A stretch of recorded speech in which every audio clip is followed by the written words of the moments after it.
I have a question for you guys. Do you ever catch yourself looking around and thinking to yourself, wait, this isn't exactly how I pictured my life would be by now. This isn't how I pictured my life and what I thought it was going to look like. I've been in that headspace a lot lately, just thinking about navigating career stuff, family stuff, parenting, all those different things. And honestly, it's brought up a lot about identity, if that makes sense. Almost who am I outside of the roles that I fill every day? Who am I outside of the content creator? Who am I outside of the parent to these two little adorable cherubs? Who am I outside of a wife? Who am I? And if you slow down long enough to actually sit with those feelings, it can get really heavy and feel really overwhelming. Now, I used to think that therapy was this big, intimidating thing, almost like you had to wait until you hit some sort of crossroads or crisis or rock bottom until you go.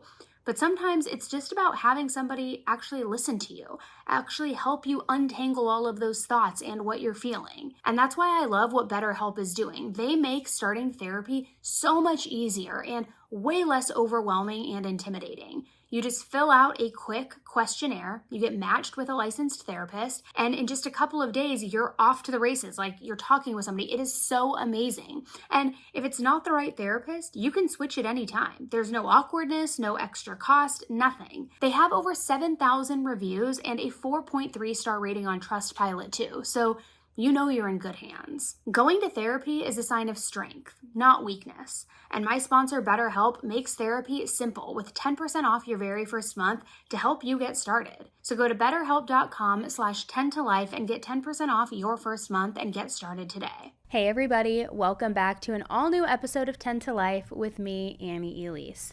I hope you guys are having a good start to your day. Today's case, guys, today's case.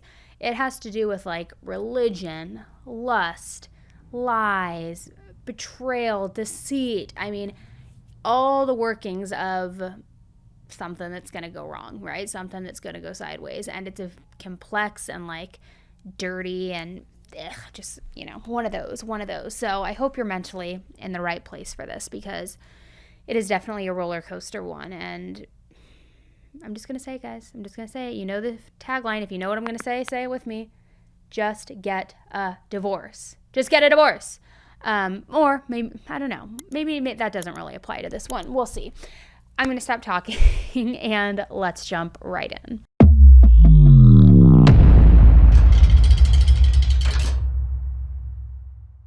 Randy Stone was 42 years old in 2010, and he was the guy that everyone around town knew. People looked up to him. He was a former Marine turned businessman who now owned an insurance company, and he lived in Independence, Missouri. Now, Independence is, a little fun fact here, the 5th largest city in Missouri. And as you can probably tell from its name, it is rich in American history. Former President Harry Truman was born there. There were also 2 Civil War battles fought in Independence. So I'm sure that you can imagine how Randy, he just got a ton of respect as a veteran. Now, he had grown up about 20 minutes west of Independence in Kansas City. His family was devout, very committed to Christianity, and they taught Randy how important it was to have a relationship with the church and with God. So after graduating from high school, Randy knew exactly what he wanted to do with his life. There were never any second thoughts or any different ideas about what he was going to do. He wanted to join the Marines. He wanted to serve his country. So that's what he did in 1986. He served during Desert Storm, and then afterward, he joined the Army Reserves in 1990. Once his service was over, he came back home to Kansas City, and after being away for so long, I've got to imagine it was a little bit weird, right? I mean, being back home, surrounded by familiar faces after he had gone through much, changed so much, witnessed so much. But one of the familiar faces that he saw and that stuck out to him belonged to a woman named Teresa. Teresa and Randy had actually grown up together. She was also from Kansas City, and they were also around the same age. She had also, too, like him, been very active in the church. However, they had never been seriously romantically involved with one another before. But now, here Randy was. He had been through so much during his service. He was also only 23 years old, but he had lived so much life. So now, he wanted to find love. He wanted to settle down, have a family, just live the perfect, calm life. So in March of 1990, Randy asked Teresa out on a date. And right away, they hit it off. Things just clicked into place. It felt right for both of them. They had their first date in March, and by October, just 7 months later, they were married, which, I don't know, I guess when you know, right? Now, their wedding day, it was October 13th, 1990, and they were married in the New Hope Baptist Church. They were surrounded by their closest friends, their family members, people who had seen both of them grow up together. And not many people can say that they've known their spouse all their life, right? I mean, that's pretty cool. And all of Randy and Teresa's friends could just tell they were made for each other. He worshipped the ground that she walked on. They seemed so committed to each other, so in love, and that was true, even though on paper you would think that maybe they shouldn't work. Because this was very much an opposites attract kind of situation. I mean, Randy kept to himself, mostly quiet. He was reserved, he was quiet, a little bit introverted almost.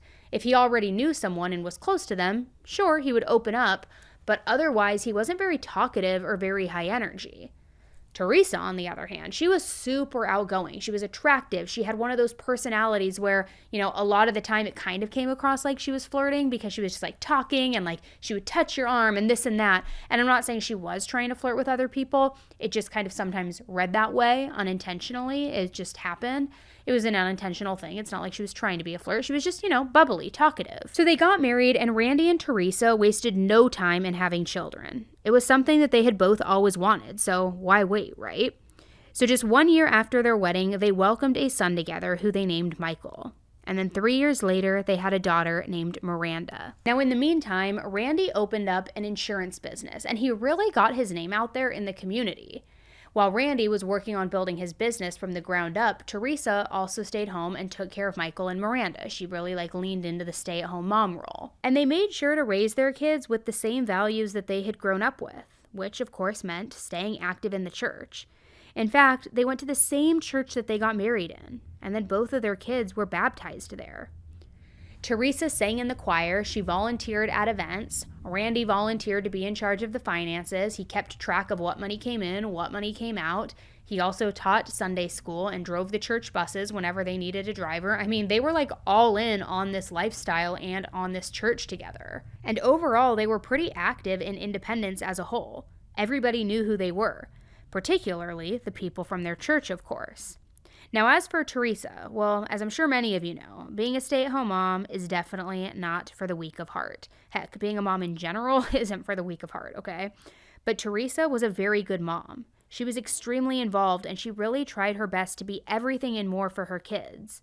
But still, times can get tough, which is why when New Hope Baptist hired a new minister in 1999, Teresa was very excited about this. I mean, she liked the old pastor well enough, yes, but this new one, he was a younger guy. He was 38 years old. He was a bit older than she and Randy were, but overall similar in age, especially when you compare it to the old pastor guy who was a little bit older. So this new guy, too, was just much more open-minded, a bit less stuck in his ways. So she felt like this was going to be good. She spent so much time at the church, and now there was somebody who's like-minded like her, similar in age. It just felt like, okay, I'm kind of now getting outside of the box of just being siloed with my kids all the time. Now, this new pastor believed that sometimes it's okay to change things up.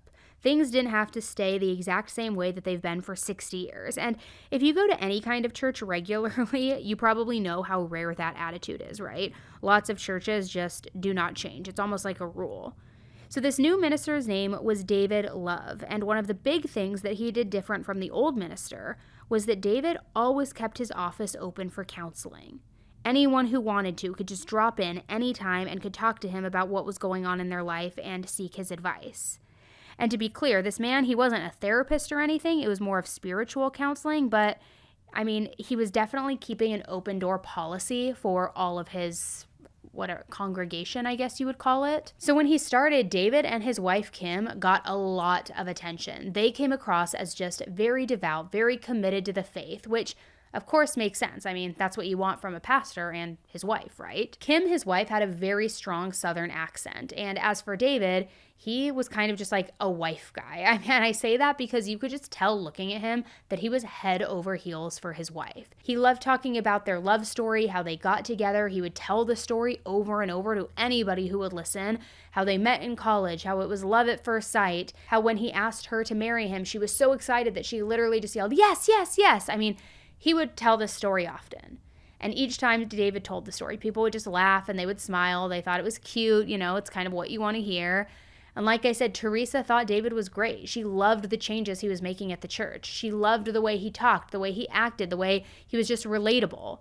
And she was a big fan of that open door policy too, and the spiritual counseling policy. She made use of it. She would go and visit him and she would talk with him about all of the things that were going on in her life. Again, he wasn't a real licensed therapist, but not everybody can afford mental health treatment. Some people feel weird about it too, like it's taboo, even in the early 2000s. Sometimes people have their own opinions.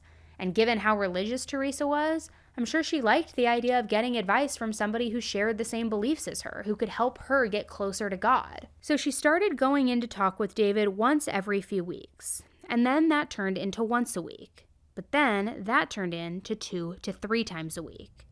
Now, obviously, these were private, confidential sessions, so I don't know exactly what they talked about, but I'm guessing that she agreed with a lot of David's takes and his thoughts and his advice, and that it was helpful. Plus, as a stay-at-home mom, she was probably a little bit lonely, so she might have appreciated just having somebody to talk to who wasn't a member of her own family. And don't get me wrong, it's not like Randy had been neglecting Teresa or anything like that, but he was busy. And also, nobody can be everything to somebody else. No matter how in love you are, no matter how good your marriage is, at a certain point, you need to be around friends or other people. So Teresa started seeing David a lot. But still, to all appearances, she and Randy were good. They were rock solid. So in 2004, 14 years after their wedding, Teresa came to Randy to tell him some very big news that was going to change everything between them. She was pregnant. And this news was good, but it was extremely unexpected. It had been so long since their last baby that nobody expected that they would be having any more. But here she was saying, "Our whole life's about to change. I'm pregnant. Can you believe it?" But what was weird about it was that Randy had even gotten a vasectomy, thinking that Michael and Miranda was it for him.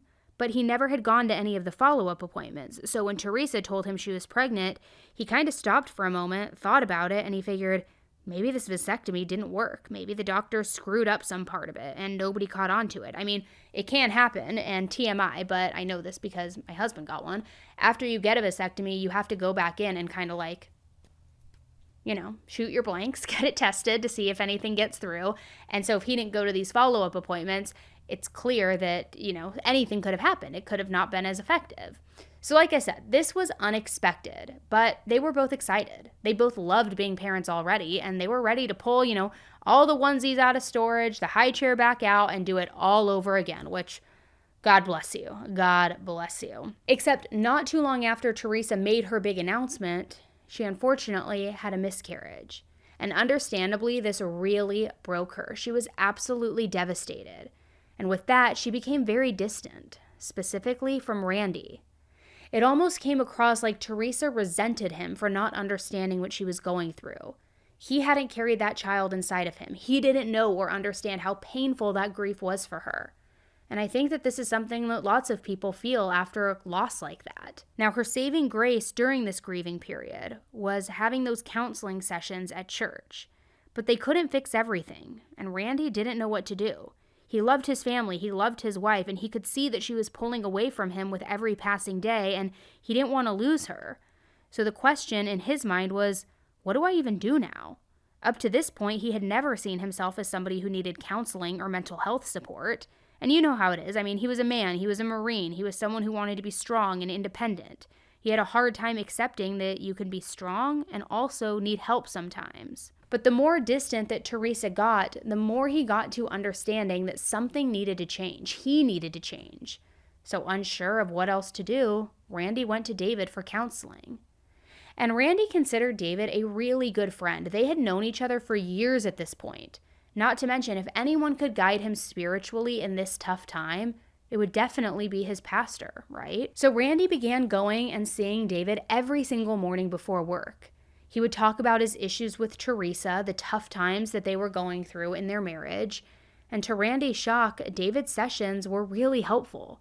He could help him see other perspectives and help Randy look at some of these problems in a new way, in a new light. So slowly, Randy and Teresa's marriage went back to what it had been before.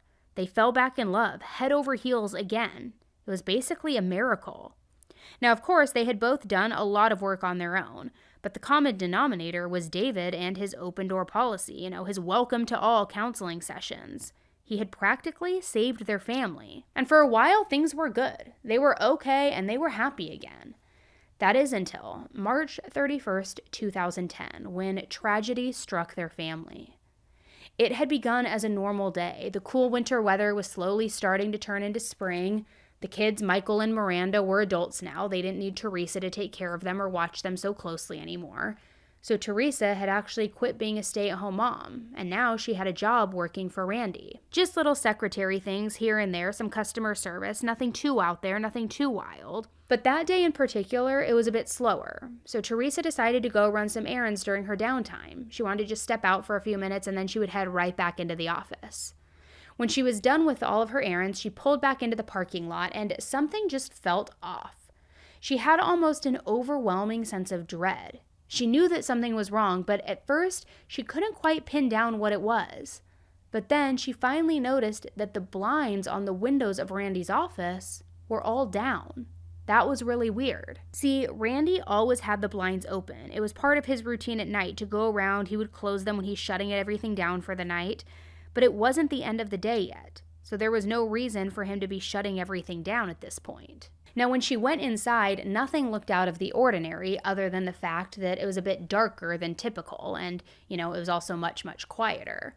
Teresa couldn't hear Randy typing on the computer. There were no phones ringing, no customers there, no chatting, nobody making copies or printing. The office was dead silent, which you might be thinking, uh-oh, blinds are drawn. It's dead silent. Is he having an affair? Is he got a different secretary on the desk?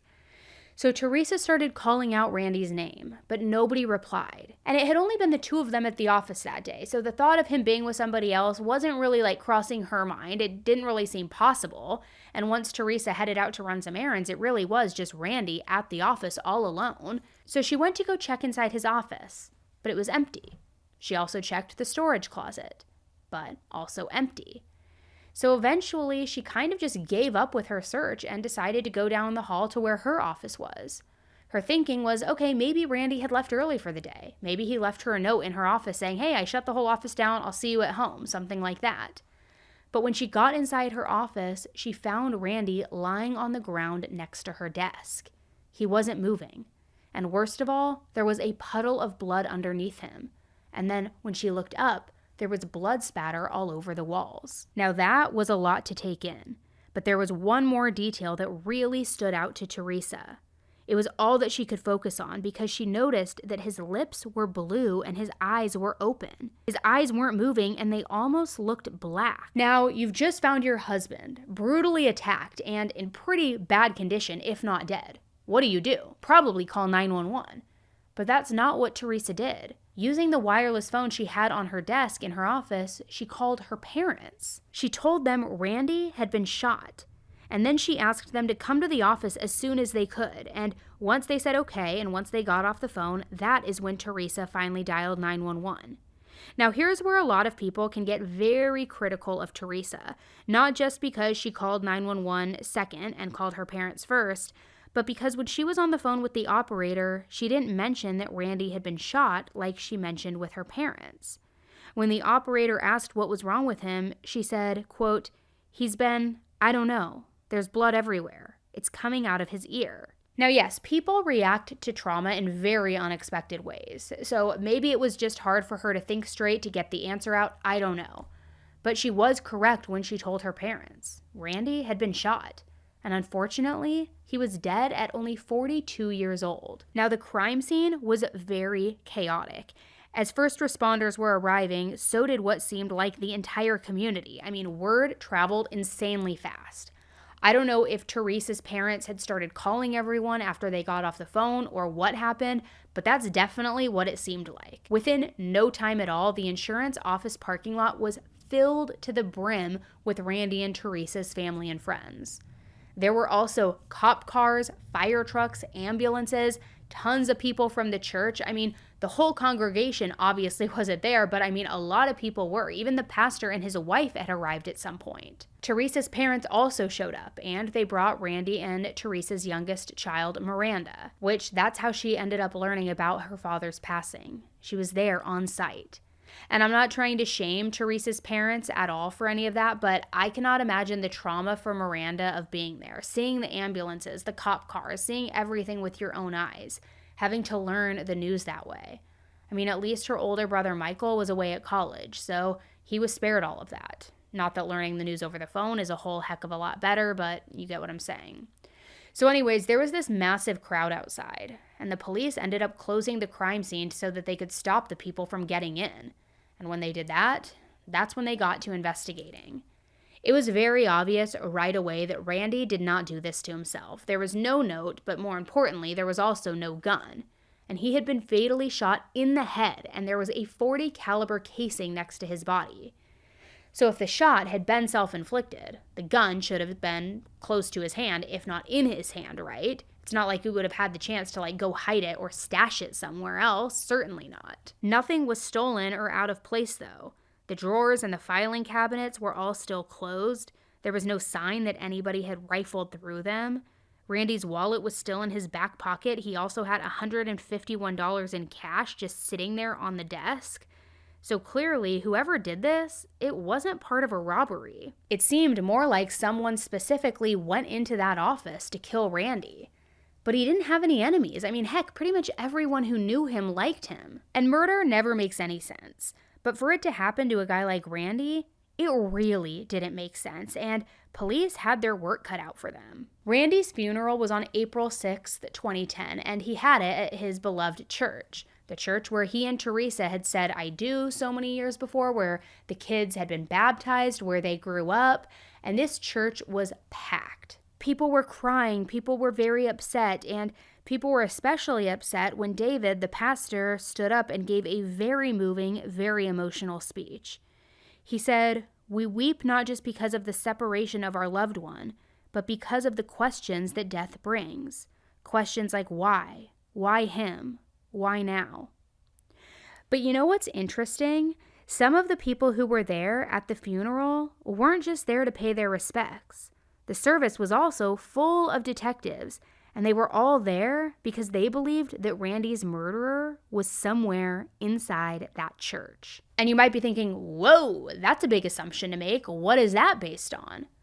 Well, it all had to do with the angle of Randy's gunshot wound and the lack of any signs of forced entry. He had been shot in the back of the head.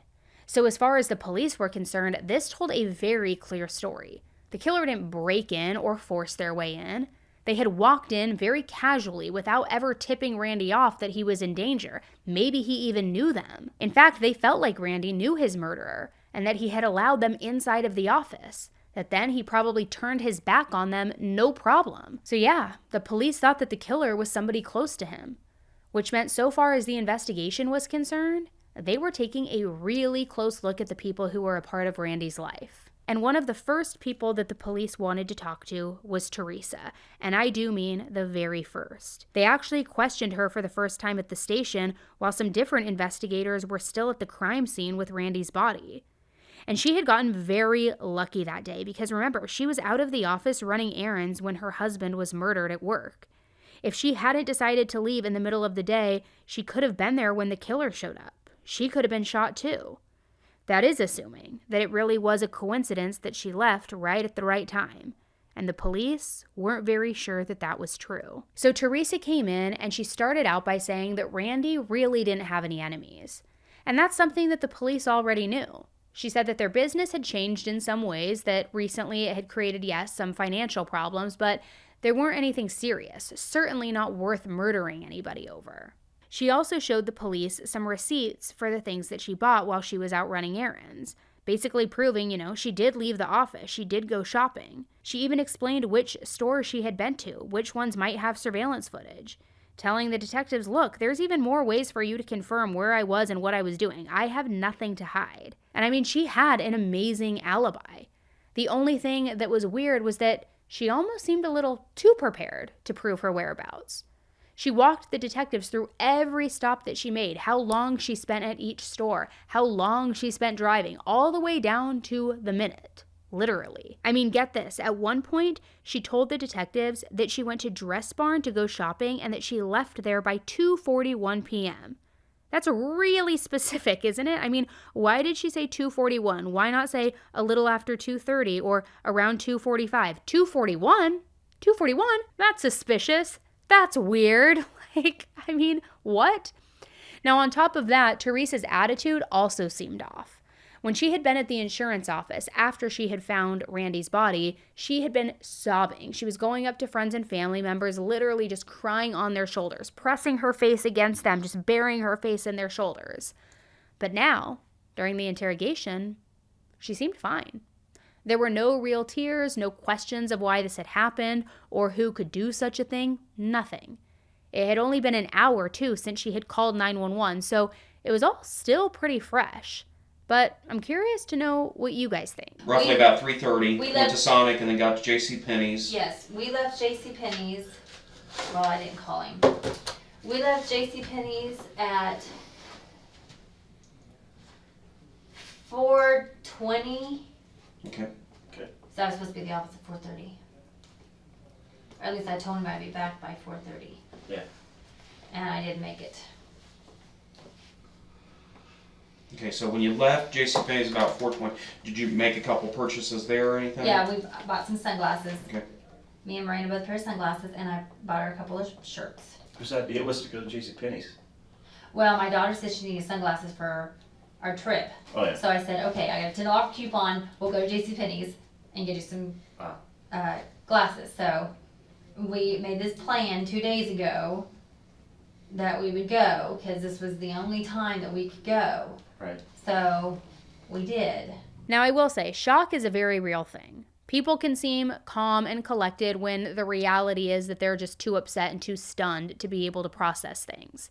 In fact, the police weren't that surprised to see Teresa so cool and normal because they assumed that she was in shock. That is right up until she brought it up herself, basically calling attention to how together she was. For lack of better words, she was almost just doing too much. She even apologized for not being more emotional, and she told them that she was, quote, all cried out.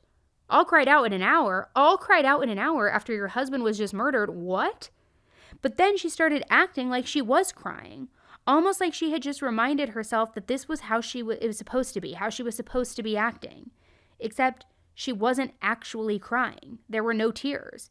She kept wiping her eyes, but she actually wasn't wiping away anything. There was no water, no tears. And all of that fake crying weirdness aside, her body language was just very casual and informal.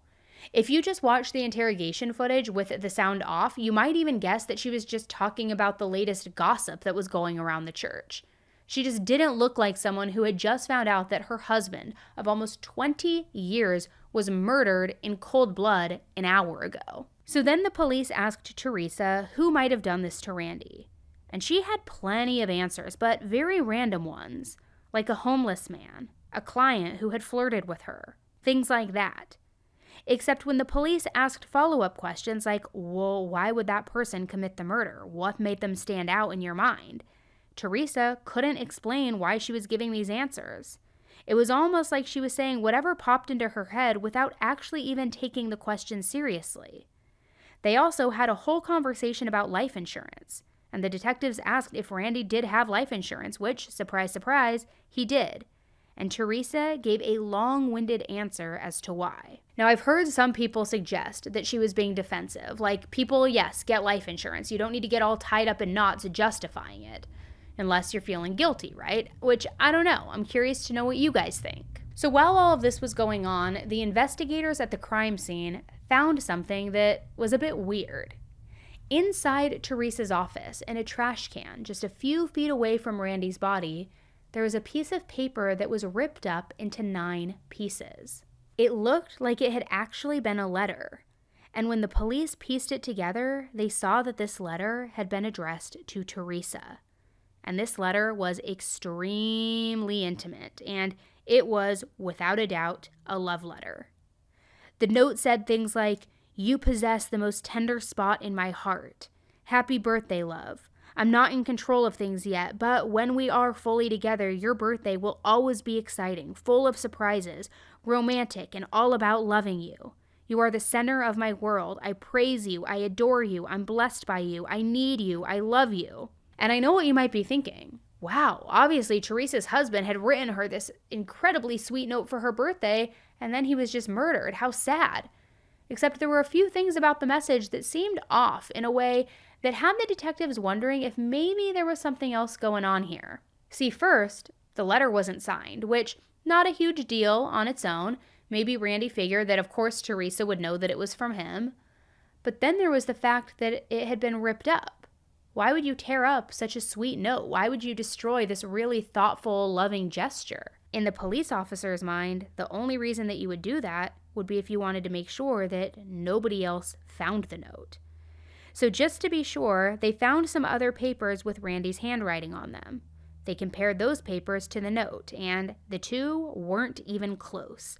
Randy was not the one who wrote this letter. So those police officers talked to the ones who were questioning Teresa, and they asked her about it, but she acted clueless. She even acted clueless even when they pretty much said, "Hey, you know that letter that was ripped up at the bottom of your trash can? Yeah, who wrote that?" But she simply said that she didn't remember it. I don't know how you would forget a letter like that, but okay. And get this. The detectives went out of the room, leaving her alone. They wanted to see if somebody could maybe send them a copy of the letter or a picture of it so that they could read it for themselves and then ask more questions about it. And while Teresa was alone in that room, she was still being recorded. So there was no one around, yet she started talking. And out loud, whispering, but still pretty audible, she was saying to herself, "Oh great, I forgot about that." Almost like she was kicking herself, kind of being like, "Oh great, I forgot about that."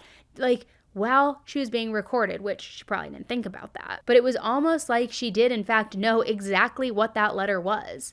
And while she was waiting for the police to come back, she must have been trying to come up with a whole plan to try and explain it away. Because as soon as the interrogators were back inside that room, she said, "Oh, right, I do remember about that letter now. It was from an anonymous secret admirer, but I don't know who they are." What? Pretty personal for a secret admirer that you don't know who they are. According to Teresa, though, someone left that note on her car door many, many years ago.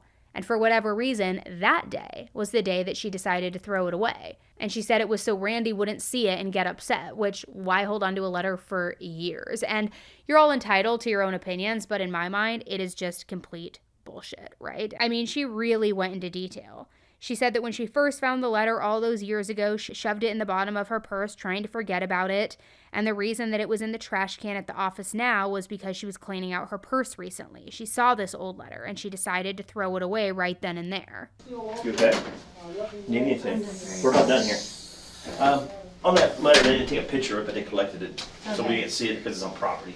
But it's a note about the baby. Yeah, I remember. And I've had it for a very long time because I kind of had a secret admirer. It was left on my car door. Today? Oh, no. Oh, no. Where was your car at? At the office?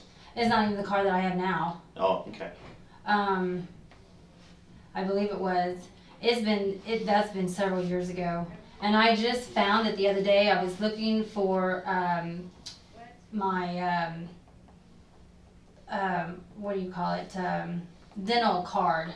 Yeah. And I found it in there. And Where was that? In your drawer? Or? no. It was in my purse. I have a little thingy that I keep all my credit cards in. Yeah. And it was in there. Who's a secret admirer? I don't know who he is. Wow. I've never gotten another note from him ever. No calls? No calls. But if she was so worried about Randy finding it, number one, why not throw it away the day she got it? Years ago, why hold on to it for years? And number two, does this woman never clean out her purse? A love letter from years ago? Plural? Years ago, plural, just chilling in the bottom of her purse? It doesn't add up. It doesn't smell right. Something is afoot here. And the investigators pretty much thought the same thing. Nothing that she said was making any sense. But even though Teresa was acting pretty suspicious, there was no evidence proving that she had anything to do with Randy's death. Like I said, she had a solid alibi. So after they finished their interview, they let her go. But she was far from being off their radar. I mentioned that Randy's funeral was on April 6th.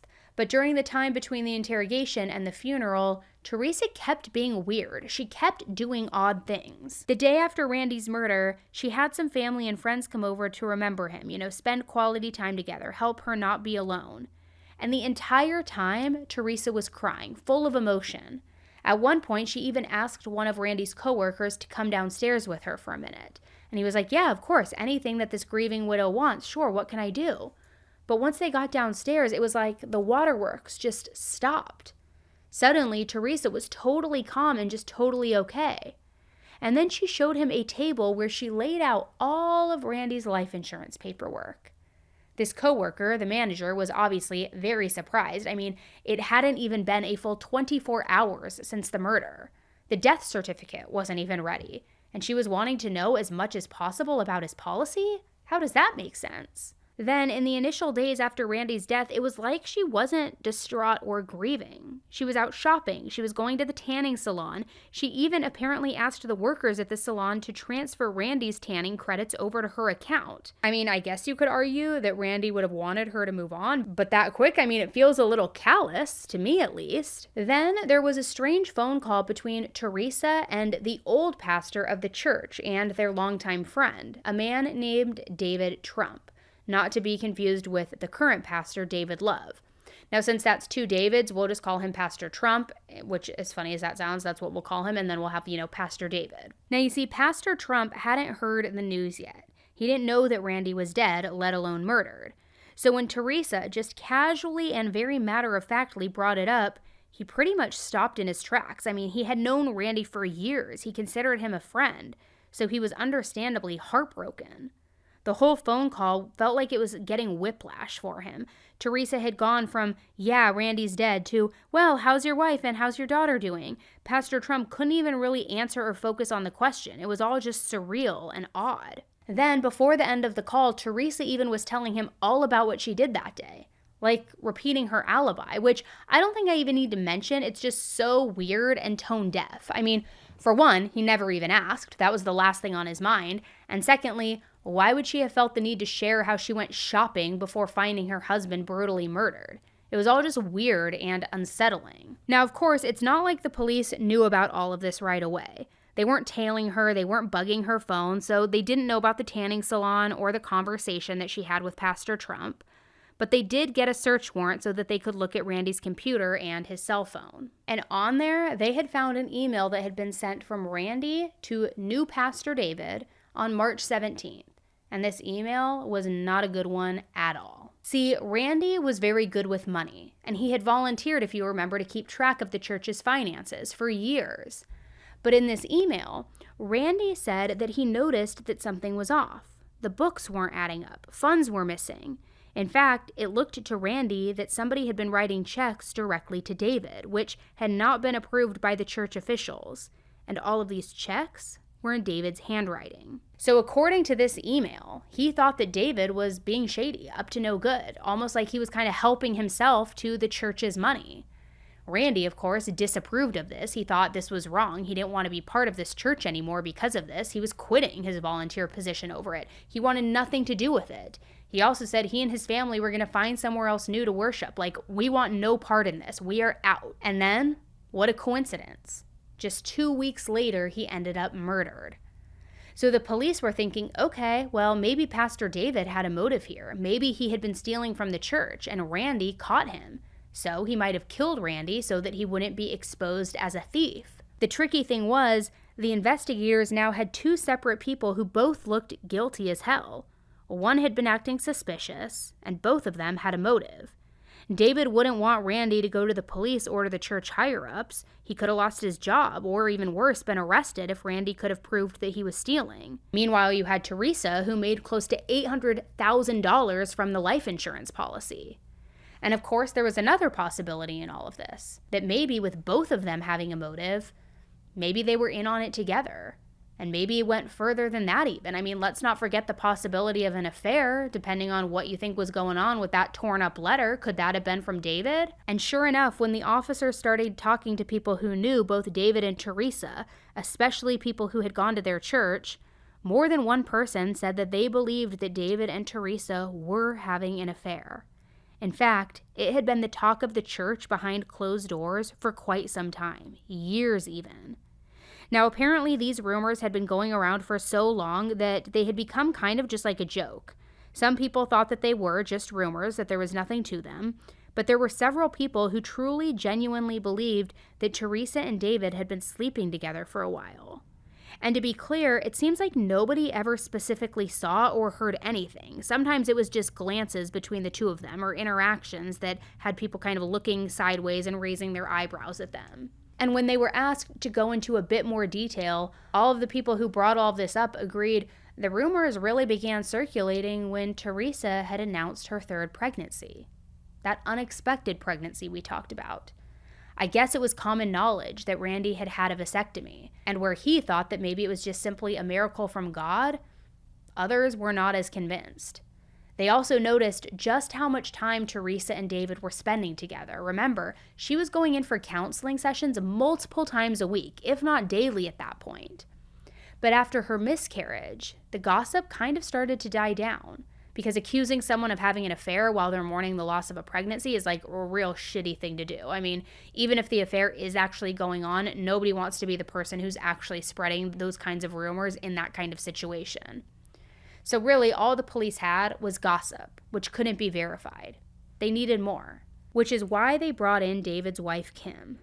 They specifically brought her in to see if she knew anything about this alleged affair, and it turned out that she was going to be a huge help. Now, I don't know for sure. This is purely speculation based on my own opinions alone, but it almost seemed like Kim had just been waiting for somebody to ask her about the affair. It was like she couldn't share the information fast enough, because yes, she actually knew about it. At first, it had just been suspicions. She noticed how Teresa was acting very flirty, and like I mentioned way back at the start of this episode, that was kind of just her personality, so it didn't automatically mean anything. But then something about the way Teresa talked to David rubbed Kim the wrong way. But Kim didn't want to come across as jealous or paranoid or possessive, so she tried to explain it away to herself. You know, kind of saying, that's just Teresa being Teresa, I'm imagining things. But eventually, Kim straight up went to David and said that she was uncomfortable. She was feeling threatened. And as you can probably imagine, he gaslit her completely. He told her, no, there's nothing to worry about. It's all in your head. But then, just a few months before Randy's death, something really weird happened. David bought Kim a ring. It was pretty, but it wasn't really her style at all, so she decided that she would personally go back to the store and exchange it for something that she would actually want to wear, a piece of jewelry she would wear. Well, when she got to the store, she didn't have the receipt, which kind of makes sense. I mean, it was a gift. So Kim told the clerk David's name, and the clerk was able to look up the purchase and print the receipt for her.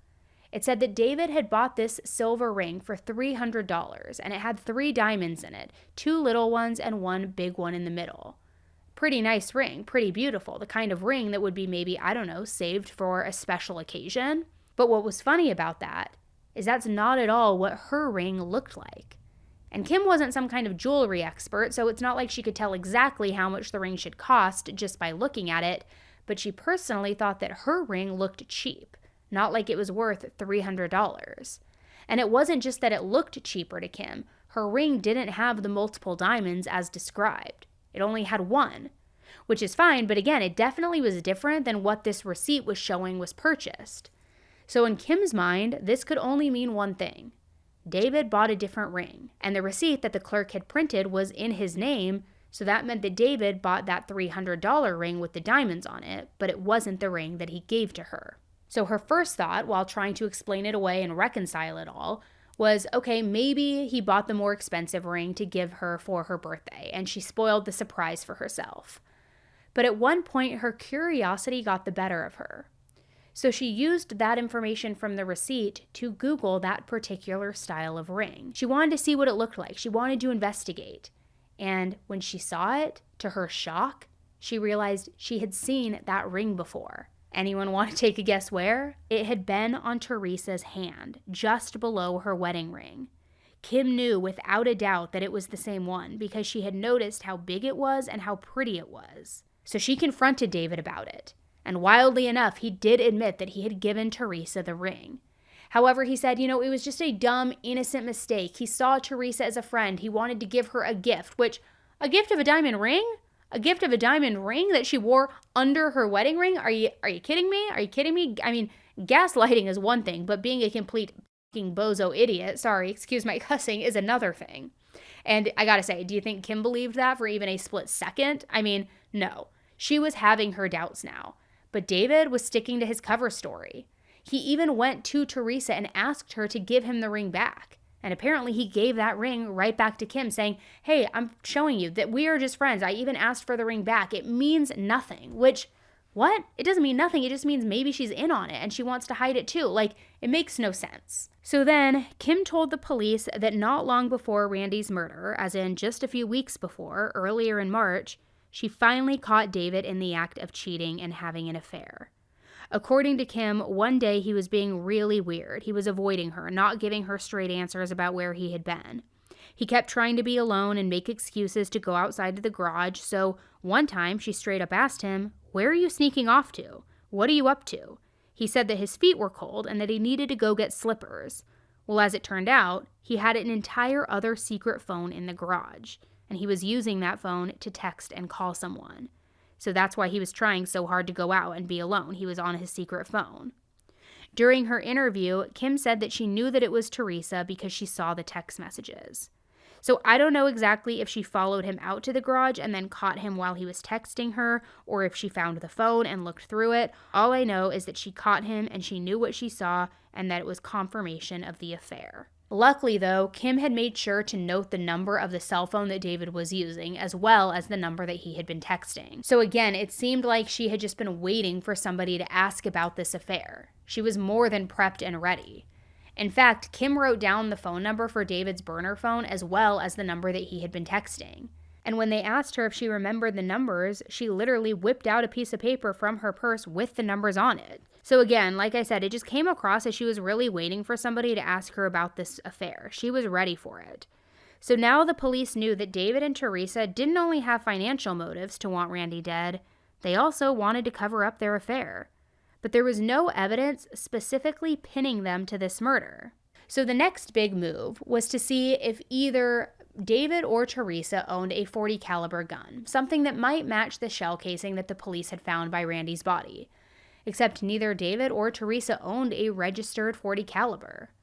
Interestingly enough, though, Randy did. Randy was pretty big into guns and he had a large collection. He even kept one at the office, presumably for safety. But it wasn't a .40 caliber, so the police pretty quickly determined that that wasn't the murder weapon. Either way, though, since Randy did own a .40 caliber, the thinking was that Teresa would of course have access to it. So they got a warrant and they searched Randy and Teresa's home. But before they started poking around, they also asked Teresa specifically where Randy would have kept that gun, what the codes to the safes were, all the things. Teresa swore up and down that she didn't know anything about Randy's guns. She knew he had some, but she didn't like guns. She didn't want to hear about them, so she never asked where they were stored. But luckily, Randy's son Michael was still home from college, because this wasn't that long after the funeral. And he overheard the conversation and pretty much said something like, "Come on, Mom, you know where he keeps them. What are you talking about?"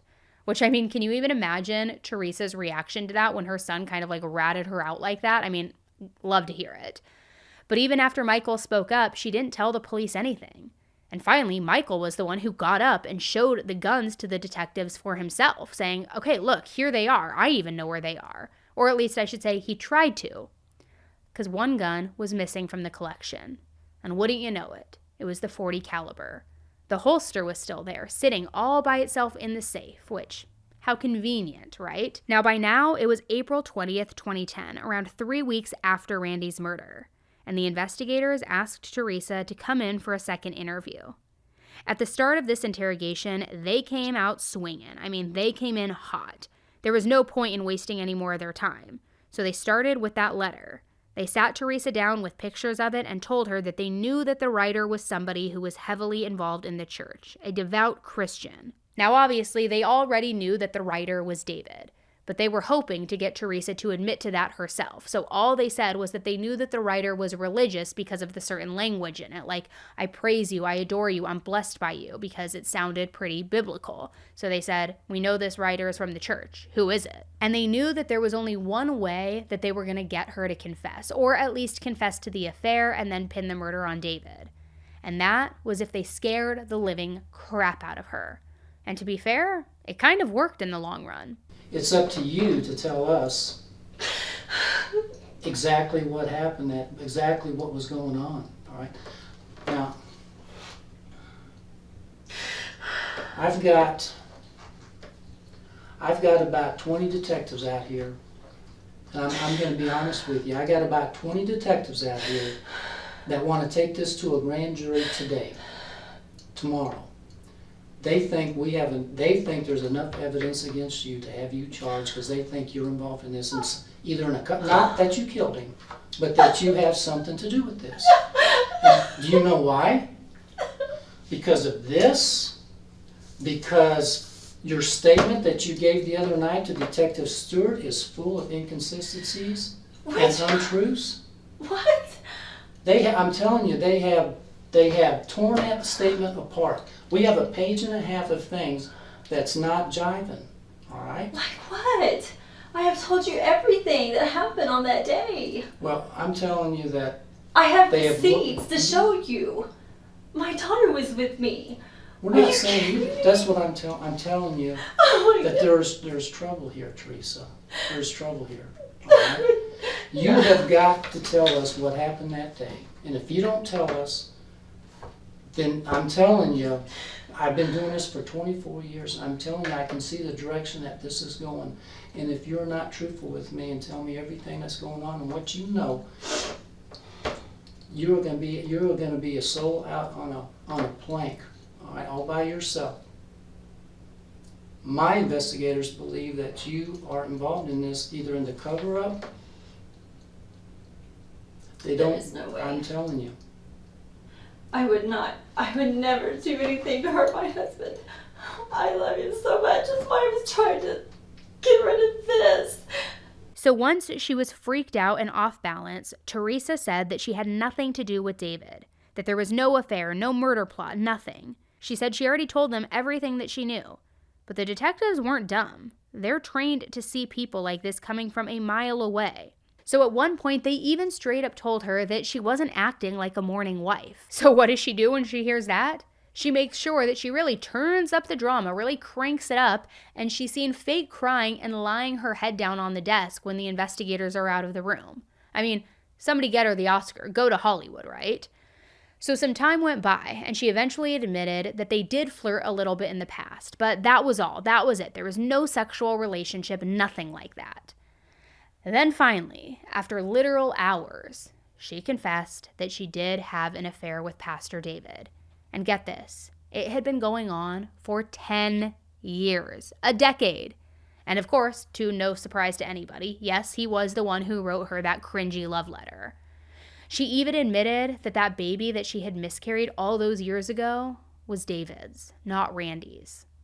The detectives later claimed that this was the only part of the entire investigation that they actually felt like she was even showing real emotions and real remorse and had real tears in her eyes when she was talking about the baby she lost with her lover. Even after finally admitting all of this, though, she still said that she had ended things with David 1 month before Randy's death. She was focused on her husband. She still loved him. She wanted to spend the rest of her life with him. She also said that there was absolutely no way that David could have killed Randy. But weirdly, she did admit that on the day of Randy's murder, she destroyed the burner phone that she had been using to text and call David. I guess she was worried that it would make her look bad if she kept it, which, yeah, it would. And she was right about it. It did look bad. But destroying the evidence also looked really bad too. I'm not gonna lie, it looked like she was guilty. So at this point, I think Teresa only had one thing on her mind, that she was trying to save herself. And you can literally see her starting to decide that she needed to make herself look better in whatever way possible. Let me ask you a question. Sure.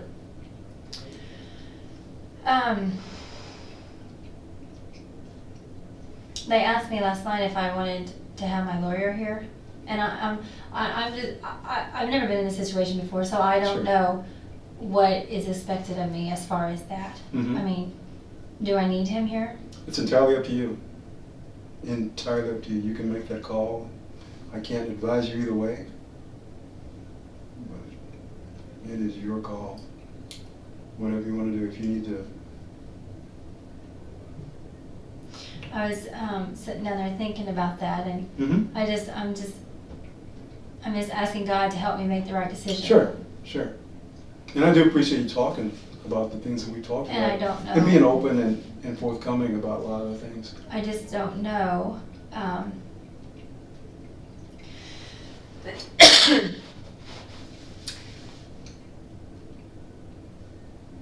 I've already made myself look bad. So she told the detectives, fine, I'm going to be totally honest with you. And usually when people have to preface things with something like, I'm going to be finally honest with you, I'm going to be totally honest with you, it's typically the most like eccentric, out of their kind of like the biggest lie they could possibly think of. But Teresa was no different. Even though she had just been defending David, she was over it now. She was now telling the detectives that throughout their affair, anytime she would try to end things, he would borderline harass and stalk her. She claimed that he would not leave her alone, even after she tried ending things. He would call her, he would text her, he would show up at their house, not even caring anymore if Randy learned the truth about their affair. And this was apparently the same for when she finally broke things off the month prior to Randy's death. I told David, I said, both of us are married. We are committed to another person. Mm-hmm. We cannot do this. I said that to him several times, over and over again. And several times I tried to break it off with him. And he kept coming back full force on me. I mean, I would ignore his phone calls, I would ignore his texts, and finally I just got tired of it. And I said, David, what do you want? And he said, will you talk to me? And I said, no, I don't want to talk to you. Just leave me alone. And he would just come back at me full force. And he would make me feel bad. How would he make you feel bad? Well, he would just say, well, what about all the times that you told me about Randy doing this and Randy doing that? And I would be like, David, I was angry at Randy and Randy was mad at me. And I told you that because I was angry. And, I mean, he did the same thing to me. He would call me and tell me what his wife was doing to him. And just to see what I would say. Now, this whole idea of Teresa constantly breaking off the relationship and David just not letting her was something that she didn't say just once. She continuously brought this up to the different detectives, really making sure to get her point across that she had apparently done everything in her power to end things. I don't know if she thought that it would make her look less guilty or more innocent. I don't really know what. But she said that she was terrified of him, knowing that he probably had killed her husband. And she said that when he asked her if he could give the eulogy at his funeral, the reason she said yes was out of fear. And I ask you, why didn't you just pick up the phone and call the police? The man that killed my husband is standing right here in my living room. And you didn't do it because you're scared of him. Teresa, your husband's dead. Your husband shot in the head in a business he built for him and you and your family. And you could care less about that. No, You could care less because you want to move on with your life. that is not true. Will you tell me what's true, Teresa? I did not expect him What did you to kill expect? my What husband. did you expect, Teresa? Look at this man. Listen to what he's done to you over the past 10 years. What do you expect him to do?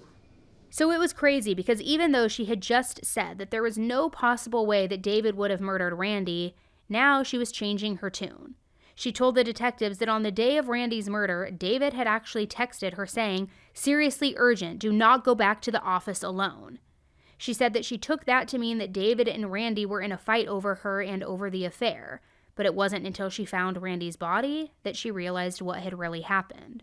Which I gotta say, even if that was true, it wasn't exactly a good story. She was basically saying that she knew from the beginning that David had killed Randy, and rather than tell the police what she knew, she had been covering for him, keeping the details of the affair to herself. And right after that, she even admitted to the detectives that David had pretty much offered to kill both Randy and his wife, Kim. Everything with her was just either a constant contradiction or like solely pointing the finger at David, but she was going all out. When you saw him lying on the floor, what was your first thought? I just kept yelling at him to wake up.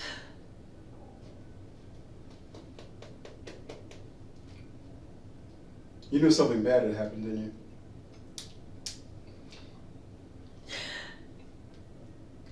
you? You knew something bad had happened, and you knew who had done it. Yeah, you kind of had an idea. You know, like... And why did I say something? Yeah. Why didn't you? I don't know.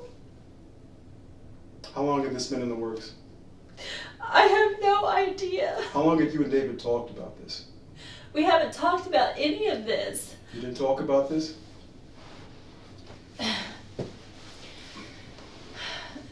He always told me... He who? David. Okay.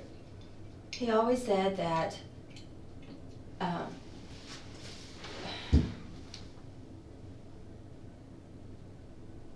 he always said that he could take care of our spouses if I wanted him to. And I kept saying, no, you're not doing anything. So when he said take care of, what do you think that meant? Just say it. Hurt him, I guess. I mean, what else would I think? Hurt them, take their lives. Yeah, that's what I kept telling him. He talked about killing Randy, your husband, and his wife. Yes. And why would he do that? Why would he want to kill two people? To have me, I guess. To have you? He wanted you that badly? I guess. Okay. How about you? Did you want him? No. Did you want him that badly? No. You guys have been together for how long? You and David? About 10 years. Your relationship, your extramarital relationship with David lasted about 10 years. Yeah.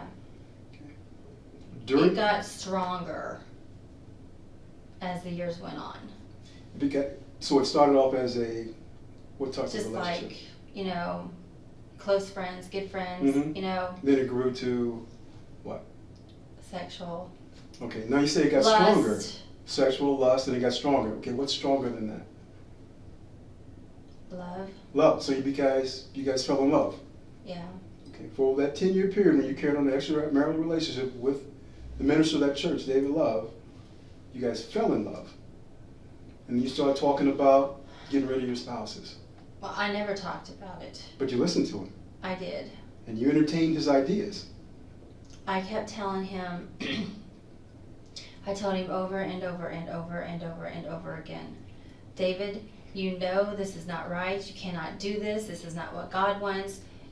You need to just leave it alone and leave it in God's hands. If God wants them out of our lives, He will take them out of our lives.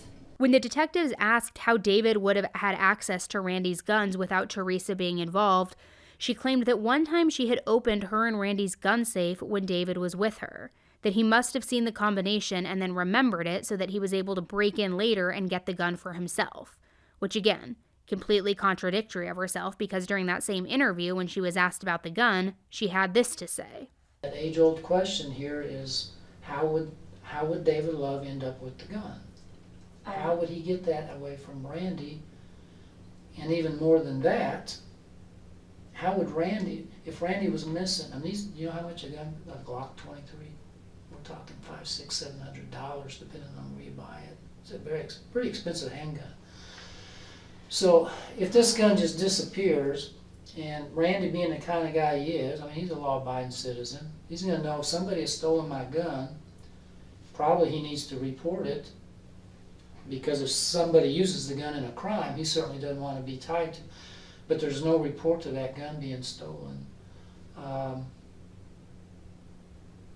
would think that he would mention it to you because you guys are so close, all right? Mm-hmm. Hey babe, have you seen my Glock? My God, it's not my briefcase, it's not my desk. I've turned this house apart, but he never said that to you as far as what you're telling me. So I'm trying to figure out, how could this gun be gone even for a few days without him mentioning it or reporting it stolen or coming to you to talk to you about it? That's not making a lot of sense to me. Just the gun really bugs me. How David Love got that, of all people in the world, the church pastor, how in the world he could have gotten his hands on that gun? I don't know. I honestly don't know.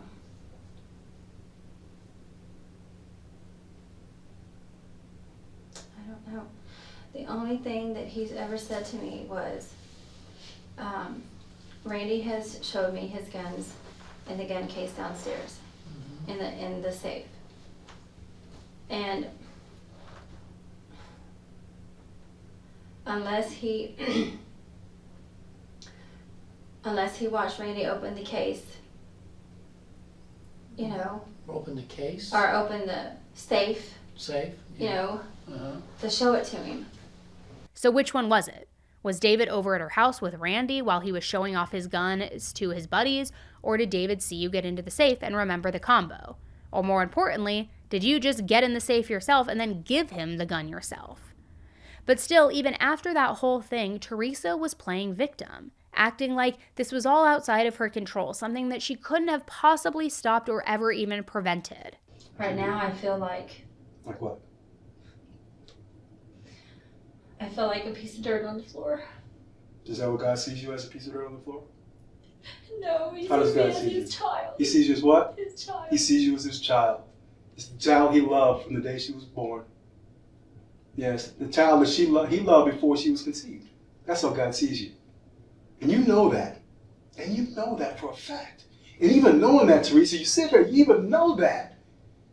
And you're still holding back. I am not holding anything back. I promise you. Teresa, have you confessed all this to God? I have. What do you think I've been doing down there? I don't know. I don't know. I have been praying the whole time I've been in there. Okay, and you know he knows your heart. Yes, And he I knows know. what happened. He knows the situation. I know he knows. He knows everything. And he knows how you planned this with David. I did not plan anything with David Love. Never. I did not plan it. I did not want this to happen. This was not supposed to happen. God was supposed to be in control of this, not him. God was not going to let Randy die, was he? No, and I didn't want him to die. So what did you want to happen? I wanted to start over. That's what we were trying to do, start over our lives. But he would not leave me alone. He would not leave me alone. So after this man killed your husband, you continued to talk to him. He was at my house. What was I supposed to say? You killed my husband, I'm calling the police. I should. Why didn't you? I was scared. Teresa, why didn't you? I was scared. I didn't know what he would do. Either way, now Teresa agreed to help get a confession from David. So on April 21st at 12:43 a.m., she called David. She was still right there in the interrogation room, and the police were listening in on everything. All right, here's your phone. Don't dial yet. Jeez. I'm scared, guys. You're okay. I promise. All right, you ready? The idea is to Don't dial yet. get him to talk as much as you can before you say you need to meet him. Don't just say you want to meet him, because he'll run out the door. Try to get him talking first and lead into maybe a meeting someplace outside the residence. But talk to him as much as you can about it. Obviously, we're recording this. We want to get as much recorded as we can about him admitting he killed your husband. Okay? Hold on. This is Detective Sal Rosehorn, Independence Police. It's April 21st, 2010, 12:43 a.m. This will be a controlled phone call between Teresa Stone to David Love's home phone number, 816-796-8102. She said very specific things like, "You have to do something. I can't live like this anymore. This is just killing me." And maybe she came off a bit too strong, I don't know, but it almost sounded like David knew that he was being set up. He even seemed to ask her where she was and who she was with. Then he said that he would come over to her house and talk with her there. But when she told him that he couldn't, he saw that as a major red flag, a warning of sorts. I guess the pastor was too smart to fall for any of that. I don't know. We need to talk. Yes, now.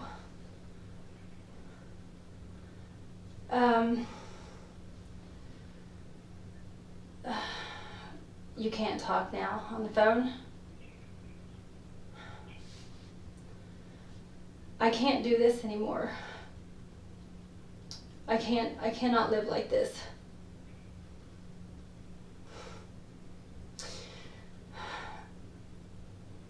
I just can't do this.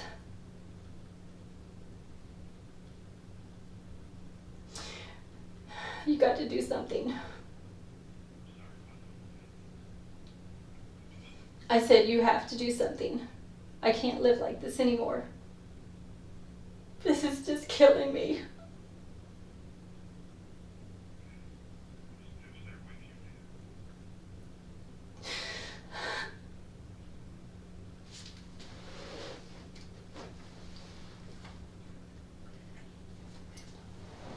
Yes, I'm with Miranda and my parents.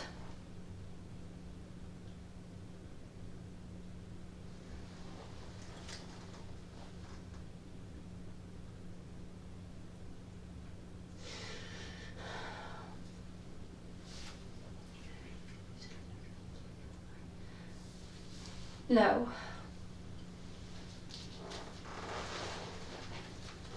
No. It needs to be you and I.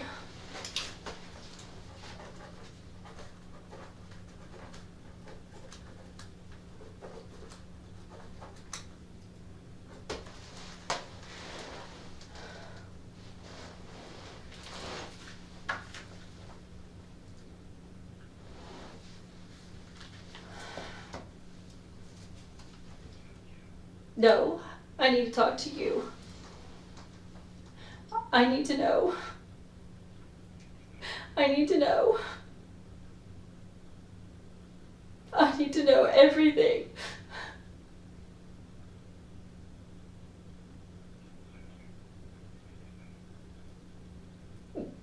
I need to know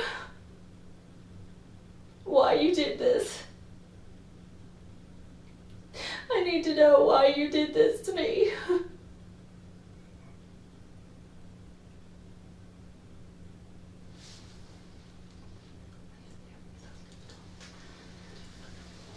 Can you go someplace else, please? I need to talk to you alone.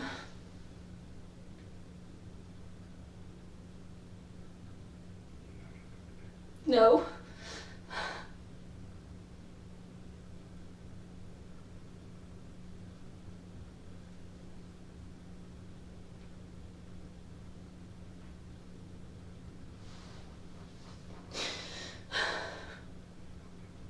No.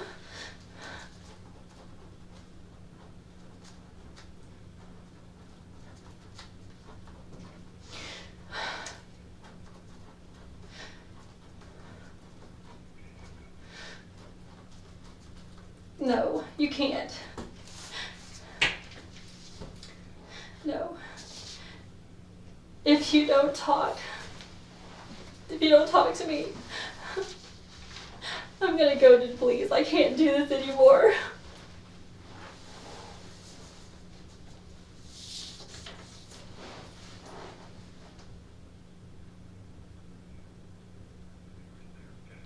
You can't come over.